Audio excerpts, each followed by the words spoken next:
Roll the dice, a flip fight in the basement Friday night. Good morning, friends, and welcome back to another episode of GM Philosophy in the Morning. Today we are talking about D&D adventure themes. What is the theme of your D&D adventure? If you're going to homebrew your own campaign, your own adventure, your own setting, etc., you need some themes to go along with it. Sometimes knowing exactly which themes to choose can be a little bit daunting. Sometimes you don't even know what the categories are, and that's exactly what we're going to go through in this video.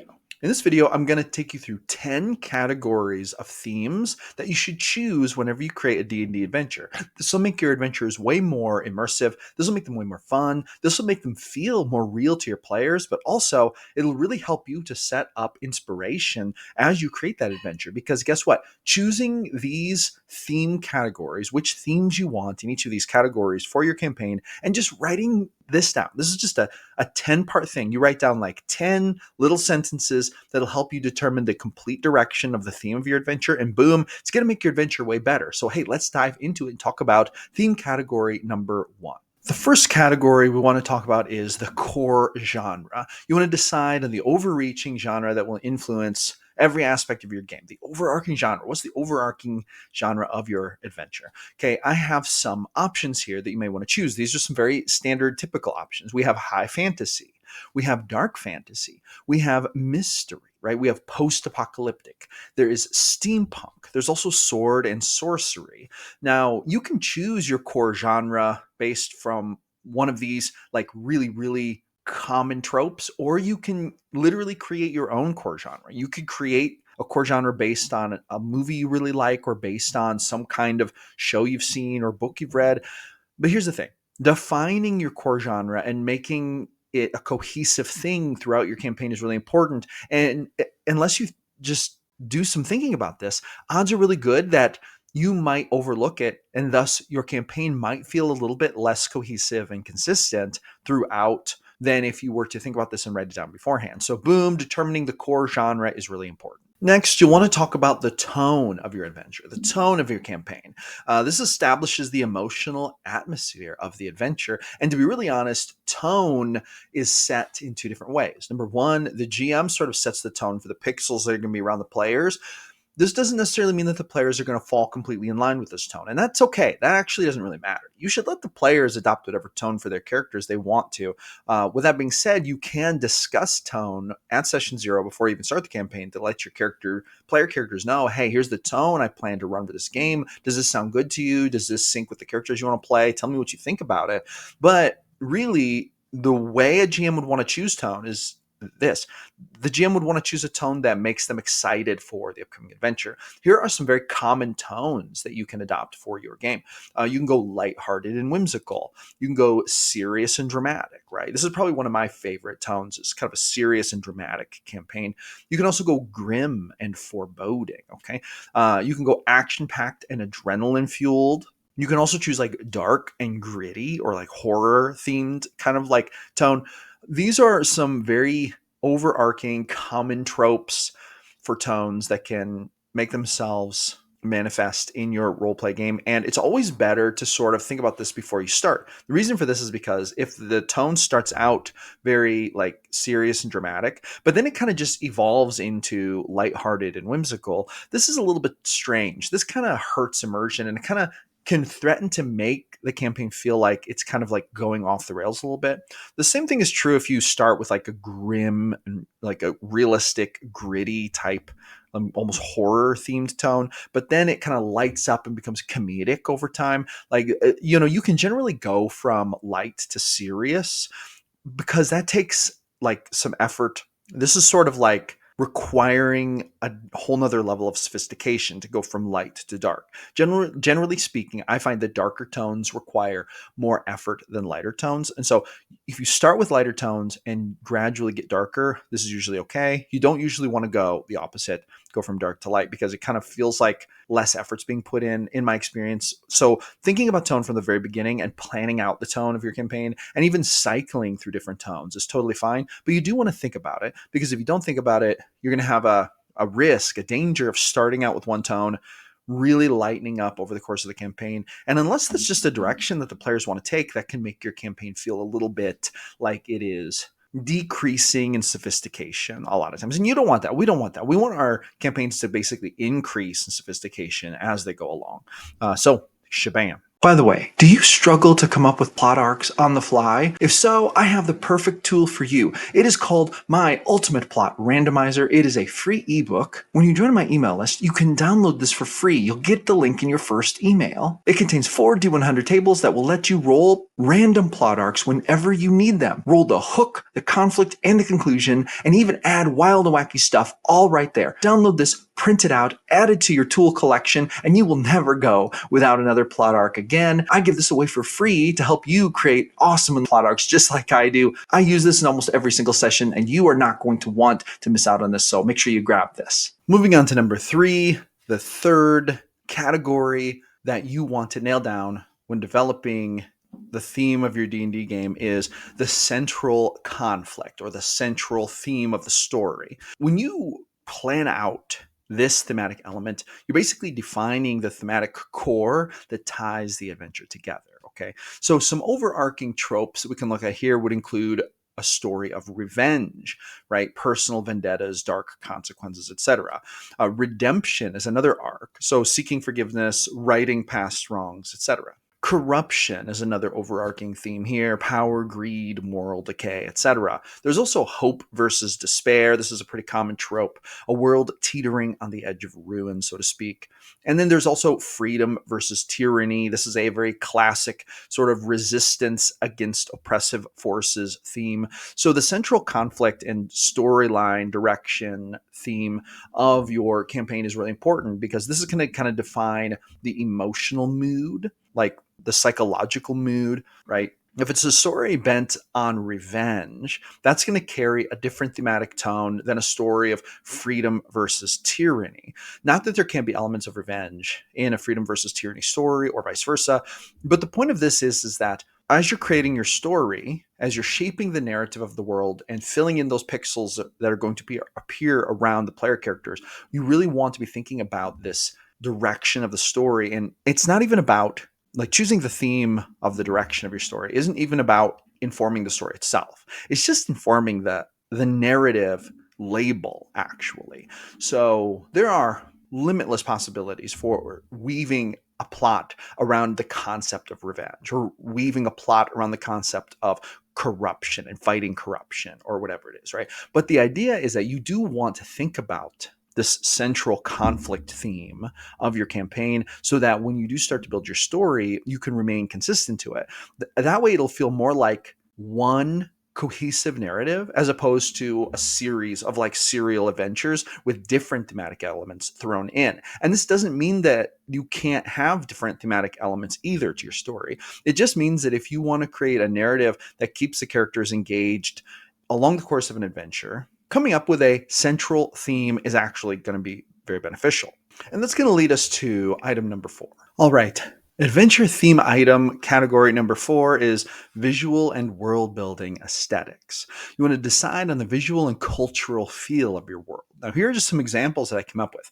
Gothic castles shrouded in mist. Ancient ruins swallowed by the jungle. A neon-lit undercity of thieves. Snow-covered wastelands. Okay, these are all visual world-building aesthetics that you can apply to your adventures to make them really pop, really give them a cohesive feel for aesthetics and just for the general overall texture of your world.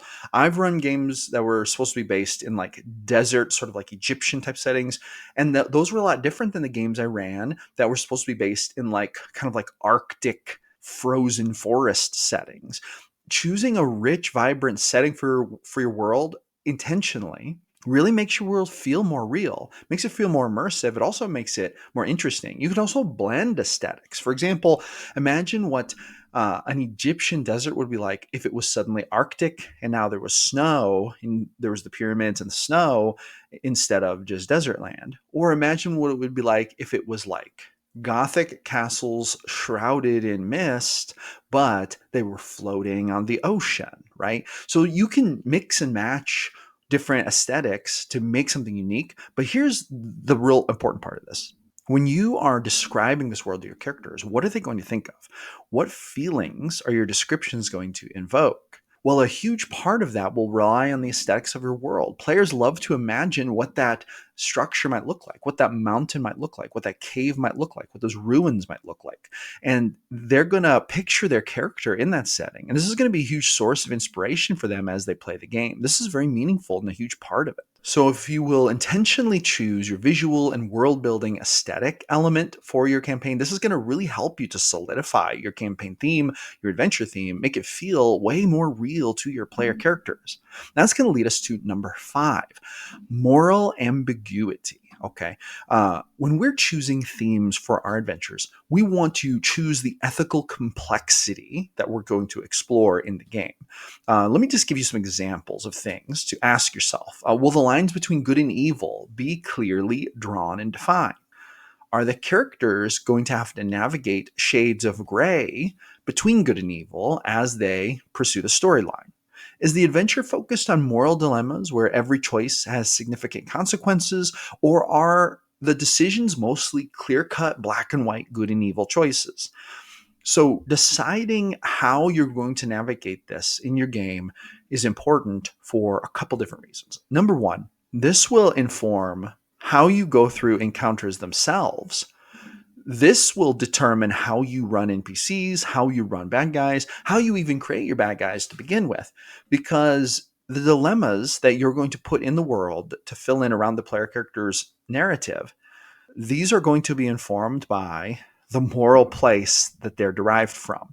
Meaning that if you have a very morally gray theme to your campaign, then the odds are much better that your players are going to encounter decisions, encounter challenges, conflicts without a black and white, obvious good or evil solution to them. It's probably going to get a lot dirtier. It's probably going to be a lot grittier. It's probably going to be a lot less nice, but also less terrible. It's going to be a whole lot of gray matter where situations started off imperfectly and they're going to have to wrap up imperfectly. There really is no clear-cut good guy line or bad guy line unless the players choose to find their own lines within the scope of how they role play those situations, which is actually kind of fun, and I actually prefer it that way. But you can also make it very morally black and white if you want. But the reason why this is important is because really this is important for you as a GM to decide how you're going to build encounters and even how you're going to build stories. Stories may be very black or white, morally speaking, but they may also not be. But the data, the content, the stuff that you put into the campaign as the GM is going to completely inform that. That's actually something that the player characters don't even have control over because they're not filling in the pixels around themselves. They are relying on you as the GM to do that. So you definitely do want to make a note of how morally ambiguous you want to make your campaign setting and then stay consistent with that as you go. And let me give you like one piece of advice here. You can often go from very morally black and white tending toward like a gray matter situation. This can work out because this is actually things getting more complex. What you don't want to do is start out with these like really well thought out sort of like gray area moral dilemmas, but then gradually just kind of recede to a black and white line. And the reason for that is because once again, that will feel kind of lazy a lot of times to players because this speaks to decreasing complexity. We don't want to decrease the complexity of the campaign or story as we go. We would want to increase it so that the players feel that energy, that complexity being injected into it by us as the GM, which will make the game better. That's like the idea, is to make the game better. So yes, choosing the level of moral ambiguity is really crucial thematic element to your D&D adventure, and choosing that is really important. Now, real quick, we are halfway through our points, and I just want to make you aware of my featured product of the video, dice, a bag of dice. But this isn't just any bag of dice. This is a QMA D&D dice set, 20 sets, all different colors, of 7-set polyhedral D&D dice in an awesome drawstring bag that has an eagle on it and a little D20. As a GM, do you have a big bag of dice yet? Do you have a monster bag of dice for rolling tons of awesome dice, no matter what the encounter calls for? If not, guess what? You're missing out. A GM needs a bunch of dice, not only to supply dice for their player characters, the new players who don't have any dice, but also when the time comes to roll all those dice for that ancient red dragon breath weapon, you're going to need more than one or two sets. My recommended set is the Q-Made D&D dice set. I've been using this for years. Love the bag, love the dice. Comes in all kinds of awesome colors, 20 different colors to be exact, 20 different sets, and it's super affordable. The link is down in the description. I'm a qualified Amazon affiliate. So if you purchase this product through my affiliate link in the description, not only will I earn a small commission to help me support my channel, but it will come at zero extra cost to you. So hey, today may be the day. Grab your huge 20 set collection of Q-Made D&D dice today, 140 pieces, and let's get those dice rolling. All right, it is time to move to item number 6 on our list of theme categories to choose for your adventure, magic and technology level, okay? This will basically help you to determine the prevalence and impact of magical and technological elements. Now, the classic trope is to run like high fantasy, where there really isn't any technology, but there is magic, and sometimes there's magical technology, whatever. And it's generally like mid to high magic, especially if you're playing D&D. D&D tends to be sort of a high magic world. In fact, it's so magic that things like disease are basically rendered a non-issue because there are lower level spells that pretty much completely wipe out all but the most serious magical diseases out. Easy peasy. With that being said, that is not the only setting to play in. Let me give you some examples of very common magic and technology level tropes that you can dabble in with your campaign. There is low magic, where spells are rare and extraordinary, very difficult to cast. And you're looking at a situation there where there isn't a whole lot of magic in the world at all. There could be high magic, where arcane wonders are everyday occurrences. This would be more like a D&D type setting, but you can totally play in that setting.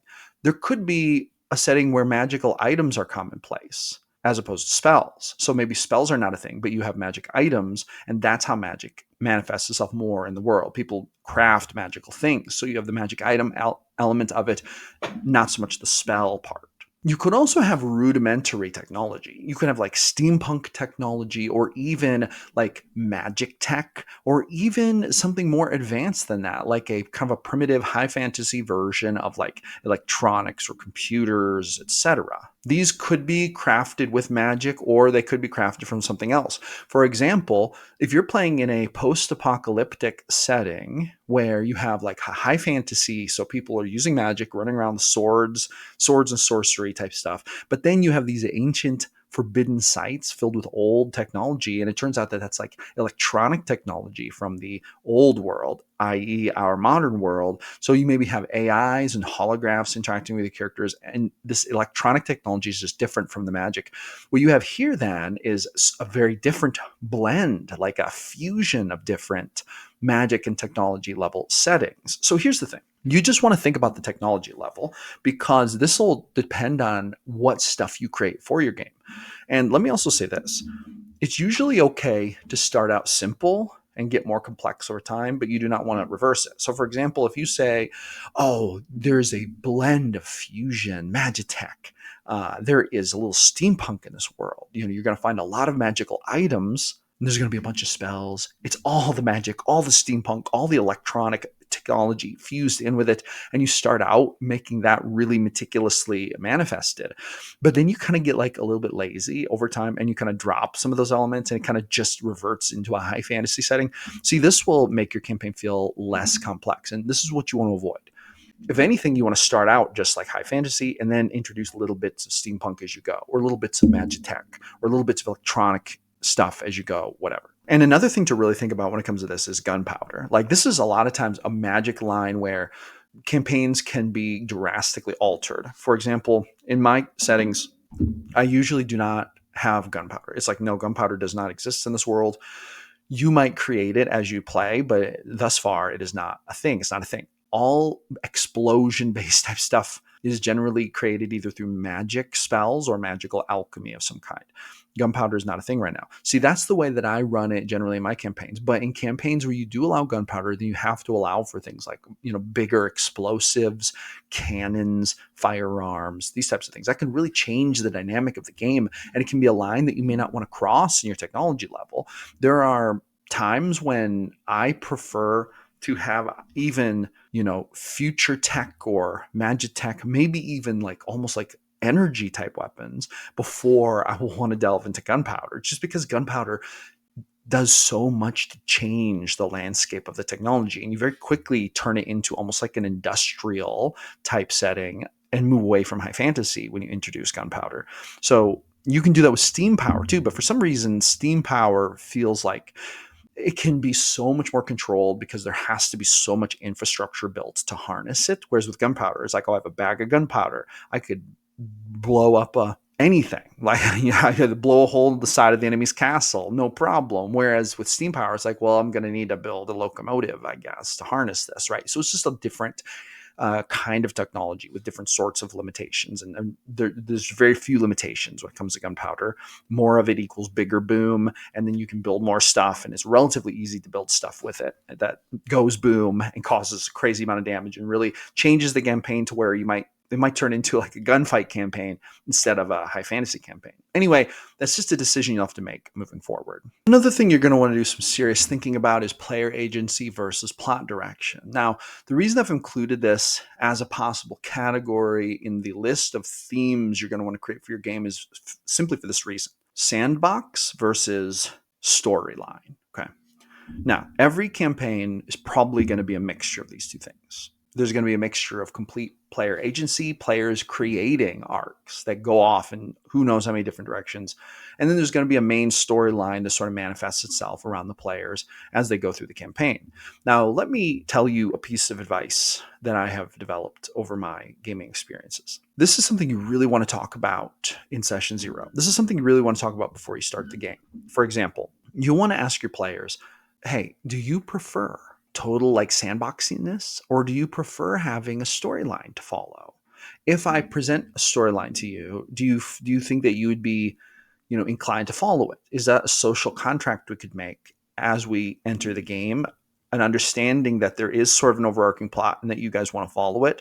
Or should we just say, you may not want to follow it. You may want to go total sandbox, and I as GM should expect that, right? Determining the level of sandboxiness and or the level of storyline plotting that should be done is really going to make a difference in the way that you set up your adventure. And it's for this reason alone. If you have an idea for an adventure that contains a storyline, any kind of a main plot storyline, it's going to be in your best interest to know whether or not your players intend on following that storyline. And asking your players that in session 0 or before you start the game is not only totally fair, but totally recommended. When I started my most recent D&D group in my Discord channel, which if you want to join my Discord, link is in the description. People playing awesome games in there. You can run games, find games. We also do content creation contests. Like right now we're designing, we have a contest going where people are designing a 2-room dungeon and then they can turn it in. But so there's contests going on. So that's awesome. But in my Discord group, I'm running a story. And in fact, let me show you. I'm literally running this campaign module. This is a campaign module I wrote for like a mystery horror high fantasy campaign. It's called The Haunting at Ashburrow, a 5-session plot arc adventure module designed for any fantasy TTRPG system. And let me just show you a little bit about this. The basic idea behind this story is that there is a haunting going on in Ashburrow. A malevolent force is stalking the village, and 3 nights per year, all hell breaks loose. Hell, actually, quite literally, as a demonic presence tied to a past witch burning plagues the village with a dangerous, grisly haunting. This campaign module takes you through the entire adventure, giving you everything you need to run your group through the haunting at Ashburrow, to help the village stop the haunting, to solve various different puzzles, mysteries, and background history information stuff related to the haunting and why it's happening in the first place, and all kinds of other stuff. If you would like to purchase this, which I wrote and designed myself, which can be stretched from 5 sessions, actually all the way up to like 10 sessions, so it can be a pretty deep adventure module, you can click the link down in the description. It's available on my Blurb bookstore. It comes in a hardcover, a soft cover, and ebook versions with different price points, all of them quite affordable, and each one of them looks very awesome and gives you everything you need to run the adventure module, including NPCs, storyline elements, plot elements, clues, mysteries, etc. Now here's the thing. Before I ran this for my Discord group, we had like a session zero sort of meeting, and I asked them point blank, hey, I'm just going to let you know there's like a set sort of plot line to this adventure module. Are you interested in following the plot line? Are you okay with us making sort of an agreement that when I introduce like a plot line, you're going to want to try to follow it, at least, in probably an unpredictable way, but, just so we can all get on the same page as to the goal of the story, which the goal of the story here is to solve the haunting at Ashburrow and to basically solve the haunting, make it go away, stop the danger, right? And they agreed. And hence we've been playing and it's been going really well. With that being said, sometimes things don't go that well, but having that discussion in the beginning can really help to negate that. If you try to force a storyline on players who wanted pure sandbox, you're going to get chaos and resistance, and it's going to feel very difficult to stay on track. But you can eliminate that by just having a conversation with your players, basically just asking them, hey, what do you want to do? If they say sandbox, we want sandbox 100%, and you're down with that as a GM, then you can say, oh, gotcha. You can let yourself go from having some kind of like complicated plot line, and you can just throw situations in, serialized adventures, and let the players create the arc as they sandbox it out. But you'll never know unless you talk to your players about it. So I think that that's a really important thing to do when developing the theme of your adventure. All right, now the next thematic element that you're going to want to think about when creating your adventure is this: villainy and opposition. What type of antagonists will define the theme? And this actually is mostly about the big bad, but it could be about mid-level villains too. With that being said, there's a couple different tropes you could follow. For example, a tragic, sympathetic villain, a faceless, eldritch horror, a corrupt ruler embodying social decay, multiple villains with overlapping agendas who are sort of working together but also could be turned against each other. Now, the reason this is important is because you want to start showing signs of your villains early on in the adventure, and you want to start giving hints, you want to start having rumors about them come around. You want a sort of foreboding to arise in regards to your big bad. And you may even want to set up some early encounters with the big bad that are not so dire or serious, just to set up the longer overarching plot. Now, this will also determine the strategy that your big bad uses to engage with the player characters or with their enemies throughout the campaign. So it's really important to nail this down in the beginning. You don't want to just flippantly try to run into this blind without a plan, because there's a very strong chance that when you start introducing your big bad and then you choose to change the big bad for one reason or another, maybe just because you didn't even know what or who it was, and then when you started introducing it, you started getting some inspiration for it. Well, a lot of those signals may get crossed, right? You may start out being like, oh, there's this barbarian ruler to the north. But then you might say, well, actually, they're a spellcaster and they're actually an elf. So they're less like a barbarian. That was just a rumor, I guess, right? Actually, as it turns out, they're a squid monster from space, and they float around and zap people. So the elf thing was also kind of like a rumor that wasn't true, right? You get what I'm saying? Like, if your big bad doesn't stay consistent through the whole campaign or adventure, and you do not maintain that as a consistent theme in your adventure, as you describe it and describe what's going on, you're going to hurt immersion, going to hurt consistency. So figuring out that big bad early on is really important for that reason. With that being said, there are also key symbols and motifs to nail down. And a lot of times these are connected to the villain, or at least to the overarching theme of the story in which the villain generally fits. So let me give you an example. And again, this is number nine on our list, okay, of our list of 10 different thematic elements you want to pay attention to. Some examples of key symbols and motifs, which are basically reoccurring imagery and symbols to reinforce the theme of your campaign. This is sort of like something you would do when you're like making a movie. When you see particular themes, it evokes a certain kind of feeling. We see this in like Lord of the Rings, whenever there's a symbol of Sauron, or when even they mention Sauron, or you see these flashes of the all-seeing eye. These are symbols and motifs that evoke a sense of dread on the part of the player characters. You see these similar things in Star Wars whenever the Empire's symbols are seen, or you see in the distance a TIE fighter, or even the shape of a TIE fighter or something, right? These are symbols that players associate with, like, say, the dread and foreboding of the enemy, or the darkness, or the encroaching destruction, whatever it may be.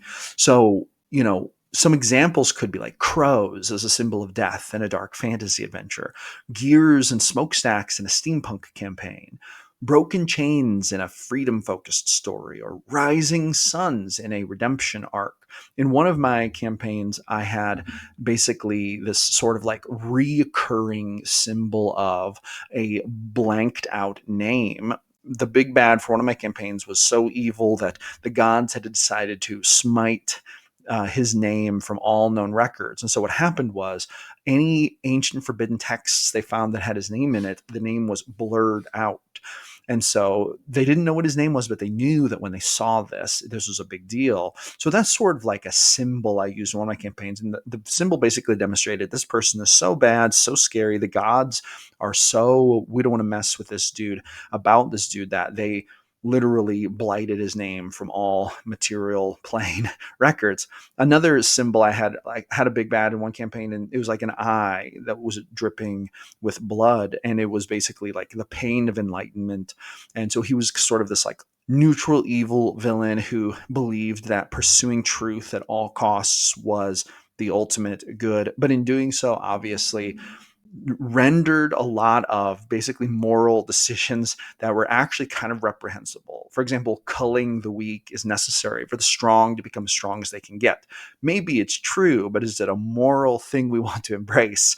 Most of us would say that that's a very immoral way to view the world, but this person thought that was the way to go, and that was their symbol. Every time there was like an eye with like blood dripping from it, they'd be like, oh, that's a symbol of Zerachiel, right? So it's like using these key symbols and motifs can give you a lot of leverage for emotional impact in your campaigns, but determining these from the onset as you're determining the themes of your campaign is really important, because you need those things from the very beginning to create that gradual build-up sense of foreboding or whatever emotional impact you want to make with it. And that's going to lead us to our final thematic elements to pay attention to when you're creating adventures. And number 10 on our list is intended emotional impact. Decide what emotions you want your players to feel during the adventure. Now, there's basically two things I want to say about this.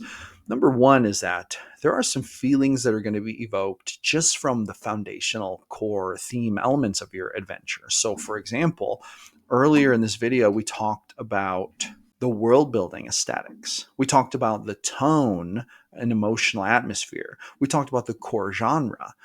These foundational sort of cosmetic elements are going to evoke some certain feelings. And you can make that manifest by describing things in a certain way, right? You can describe the feeling of desperation in the harsh barrens of the tundra, or the grips of thirst in the wild Arabian desert, right? So you can describe this using your narrative, plotline stuff, when you're describing the core world state setting stuff, when you're describing your genre, when you're describing your setting. These are all thematic elements that can evoke real feelings, and your characters are going to rely on your descriptions for these baseline feelings. But let me tell you something else. The strongest emotional impact that's going to come from the campaign is probably going to come from your player characters' connections to other NPCs and also to the big bad. And these are your greatest tools for creating emotional impact. And it's important that you determine what kind of emotional impact you want to create. And it's also true that this can get very varied, and it can cycle, and there can be ups and downs in it. And sometimes you want that to set things up. Okay. So for example, would you like your setting to evoke tension, dread, and fear? Would you like it to evoke wonder, awe, and curiosity? Would you like it to evoke nostalgia or tragedy? Would you like it to evoke triumph and exhilaration, like the thrill of battle? This will all be informed by how you role play with your player characters involving the foundational aesthetic things. So when I say baseline aesthetic things, I mean like your core genre, the tone of your genre, the emotional tone of it, And the world building aesthetics and sort of the theme and even technology level can add to this, right? But what's really going to make the biggest difference is when you role play those NPCs and the big bad. It's in your best interest to get your characters connected to those two things. And you don't always get to decide which NPCs your player characters get connected with, but what you want to do is like pay attention, and the NPCs they do get connected to, draw those NPCs into the campaign, give the players what they're looking for.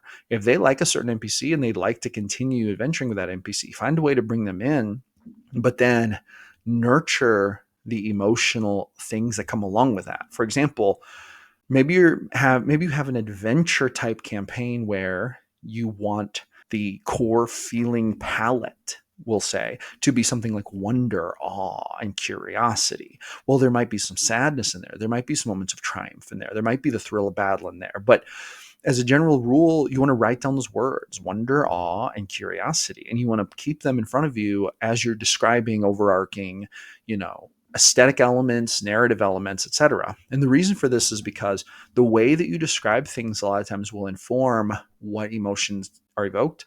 And you can also use other things like musical choices. Like when I'm playing a game, I love to have music playing in the background, and I will specifically choose music to try to evoke emotions. And this is also very helpful for helping to set an emotional impact threshold for whatever emotions I'm trying to evoke. And what it really comes down to with this is just being willing to think ahead about how you're interacting with your player characters and thinking to yourself, okay, how could I inspire curiosity in this moment? Or how could I inspire awe in this moment? Or how could I inspire the thrill of exploration in this moment? Or how could I inspire a bit of sadness from their interaction with the NPC over here right now, right? When you ask yourself these things, that challenges you as a GM to back engineer what steps you can take as you role play with your player characters to try to bring those emotions up. Now, you may or may not succeed, and you probably will succeed on a varying spectrum from amazingly to just a little bit.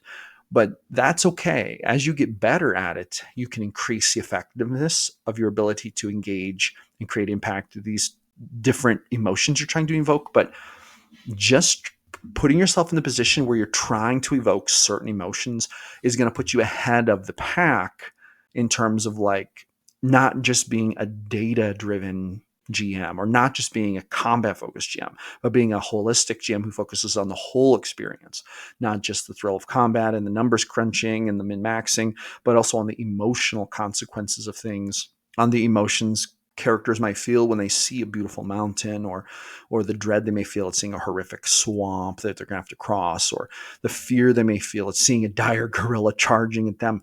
Their feelings about these things are going to be completely dependent on their inner like theater of the mind perception of what's going on, which is not as powerful, but it is a thing. But what that really thrives off of is the way that you describe it. So when you describe things, just keep in mind, you will probably have, as a part of the theme of your adventure, some intended emotional impact you'd like to create. So just keep that in mind, even write those emotions down so you have them at the front of your mind, and then always prepare your descriptions in such a way, even your dialogue, everything, your music, the whole tone and setting, be like, how can I inspire these emotions in my players? And if you can get successful at that, that's going to really rope your player characters into a greater sense of immersion. They're going to love your campaign a lot. And to be honest, this is the one of all the thematic elements we talked about in this video. This is probably the most powerful one for creating an amazing experience for your player characters. And that, my friends, is going to be a wrap. Thank you so much for coming back for another episode of GM Philosophy in the Morning. I'm here every single day creating videos about the best game in the world, D&D. So I will see you awesome people on the next one.